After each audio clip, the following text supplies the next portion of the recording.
bienvenue dans cette nouvelle vidéo.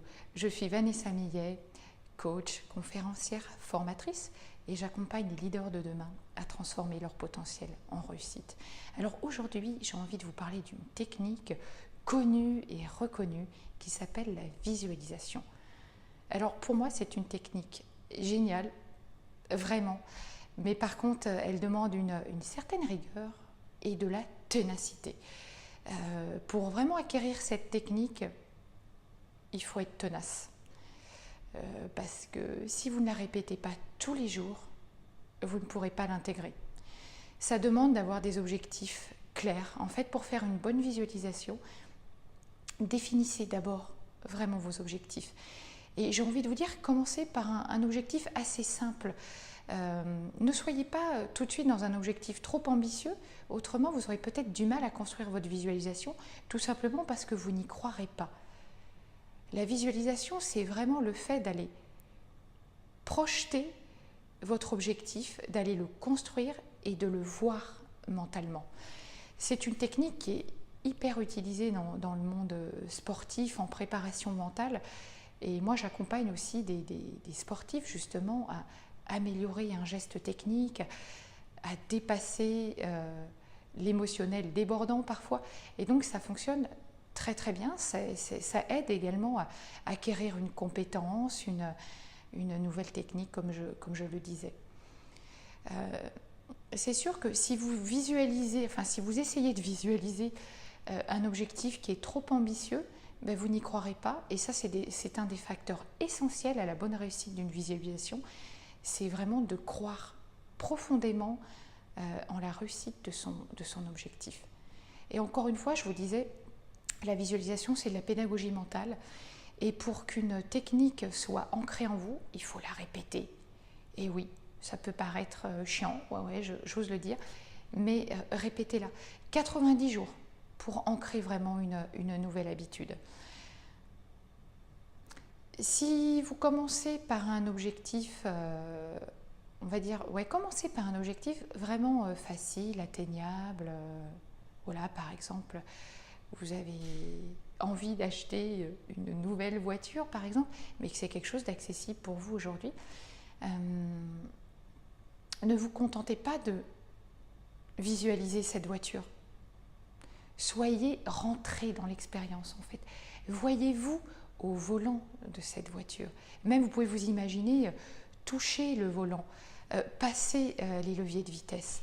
Voyez-vous dans l'expérience. En PNL, on appelle ça être associé à l'expérience, c'est-à-dire la vivre pleinement, comme si vous y étiez en train de conduire cette nouvelle voiture. Si c'est la maison de vos rêves, encore une fois, c'est pareil, soyez dans la visualisation. Imaginez la maison de vos rêves, c'est bien, mais ça ne suffit pas. Voyez-vous dedans, qu'est-ce que vous faites vraiment dans cette nouvelle maison? Quelles sont les pièces, la décoration, la cuisine? Voyez chaque pièce et surtout, vous êtes dedans. Qu'est-ce que vous faites dans chaque pièce de votre nouvelle maison?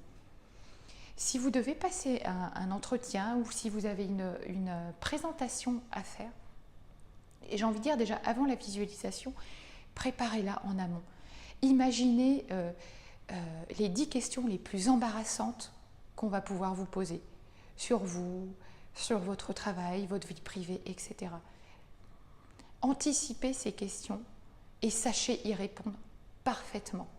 Et ensuite, dans la visualisation, quand vous allez vous imaginer par exemple en entretien, voyez exactement ce que vous allez pouvoir dire, quelle posture vous allez adopter, quels sont les gestes, quels sont les mots que vous employez. Tout ça, c'est très très important. Et prenez vraiment le temps de la construire, cette visualisation. Et souvent, quand on parle de visualisation, évidemment, on parle de voir. Mais si ça se trouve, quand vous allez construire cette visualisation, vous n'allez pas forcément voir des images. Tout le monde ne voit pas des images. Mais peut-être que vous allez être plus dans le ressenti, dans l'émotionnel. Vous allez peut-être être connecté à une sensation que le fait d'atteindre cet objectif va vous renvoyer. Dans quel état émotionnel vous serez une fois que vous aurez atteint votre objectif? Qu'est-ce que ça provoquera en vous? Qu'est-ce que vous vous direz? Qu'est-ce que vous vous ressentirez? Et ça en revient à ça.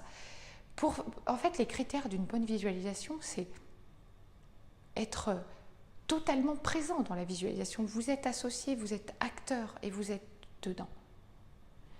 Ensuite, c'est la régularité, c'est la constance. Comme je vous le disais, pour ancrer une nouvelle habitude, c'est 90 jours. Donc, répétez-la tous les jours, cette visualisation. Au fur et à mesure, rajoutez de plus en plus de détails et soyez vraiment connecté à votre ressenti. Et le ressenti, c'est la troisième clé, c'est ressentez pleinement ce que vous êtes en train de visualiser. Faites comme si vous y étiez. Même si c'est généralement une visualisation, c'est un ancrage dans le futur, c'est-à-dire se voir dans le futur en train de réussir quelque chose. Faites comme si. Faites comme si vous aviez déjà vécu cette situation et soyez pleinement connecté à l'émotion que ça vous renvoie. Comment vous serez émotionnellement une fois que vous aurez réussi? Après, il y a le fameux « Yes, we can ». Oui, c'est possible. Croyez-y. C'est pour ça que je vous disais de partir sur des objectifs réalistes au départ. Si vous vous projetez sur quelque chose de trop ambitieux, vous n'allez pas y croire, donc il n'y a aucune chance que ça fonctionne. Donc soyez vraiment dans quelque chose d'ambitieux, de pas trop ambitieux, d'atteignable, et visualisez ça déjà. Et développez la croyance que tout est possible. Si vous croyez qu'une chose est possible, vous activez les leviers dans votre cerveau et tout devient possible.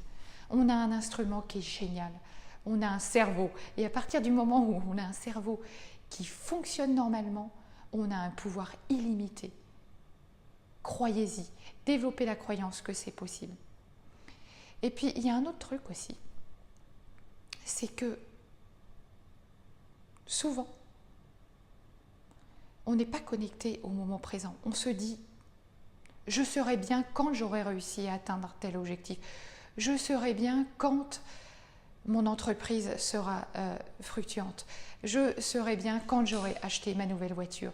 Je serai bien quand je serai installée dans ma nouvelle maison. Mais ça ne fonctionne pas comme ça. Apprenez déjà à être bien maintenant. Qu'est-ce que vous avez de positif dans votre vie aujourd'hui? Faites déjà l'inventaire de tout ce que vous avez de bien. Soyez bien maintenant. N'attendez pas de vous dire « je serai bien quand j'aurai réussi ». Auquel cas, ça risque de ne jamais arriver. Vivez ce que vous avez à vivre. Soyez bien dans le moment. Et vous verrez que vous serez encore mieux par la suite. Certains me disent qu'ils n'arrivent pas à visualiser. Comme je le disais tout à l'heure, visualiser, ce n'est pas forcément voir.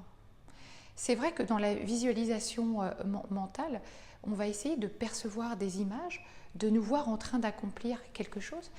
Mais pour certaines personnes, je le disais, elles vont rien voir.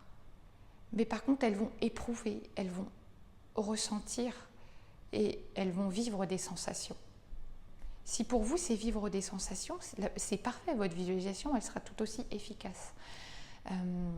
Pour certains, la visualisation, ça va être écrire des objectifs, ça va être créer une visualisation avec des photos, des textes, mais par contre, affichez-le toujours à un endroit qui est hyper accessible pour vous.